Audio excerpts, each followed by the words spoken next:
Бурят улсын ардын жүжигчин Дуучин амар хүүг бид бүгд хайрлж, хүндэлж, Монголынхоо нэрийг олонд өргөж яваа гэдгээр нь бахархдаг. Түүний өвөө нийслэлийн Сүхбаатар дүүрэгт амьдардаг аж ахуйч хөдөлмөрч гэдгээрээ олондоо танигдсан тэрээр улсын их хурлын сонгуулийн 23 дугаар тойргоос их хурлд нэр дэвшиж байгаа чулууны ган хуягтай уулзаж санал бодлоо солилцсон үг сургаалаа хайрлсан юм а. Энэ намаас бүхэл шагналуудыг аваагүй шагнал байхгүй. Энэ намын шагналыг бүгдийг авсан. Монгол ардынхаа намын шагнал. За их хүн алдаж онох гэж юм байдаг.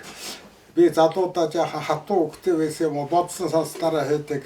Одоо энэ хангаа үлтрийн нарийнаас тань байхад эхэлж хөдөөгийн гэр цэцэрлэг гэдэг юмыг байгуулж.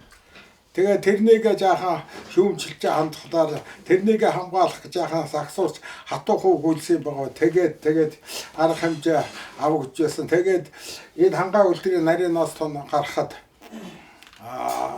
3 гавьяат 6 хүн төрийн шагнал авсан. Тэгээд хангаа үлтрийн хоньны гарахад чи төрийн шагнал авсан хүн удирдлагуудаас ерөөсөө байхгүй. Гавьяат авсан хүн ерөөсөө байхгүй. Тимнүүдээс хасагдж сайн муу юмныг үзэж ил явсан юм толгой.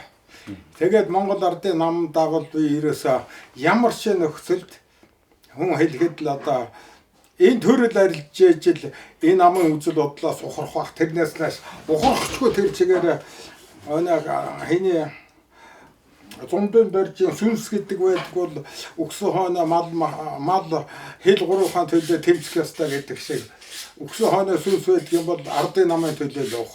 Ийм л одоо чиглэлтэй ийм хүнтэй.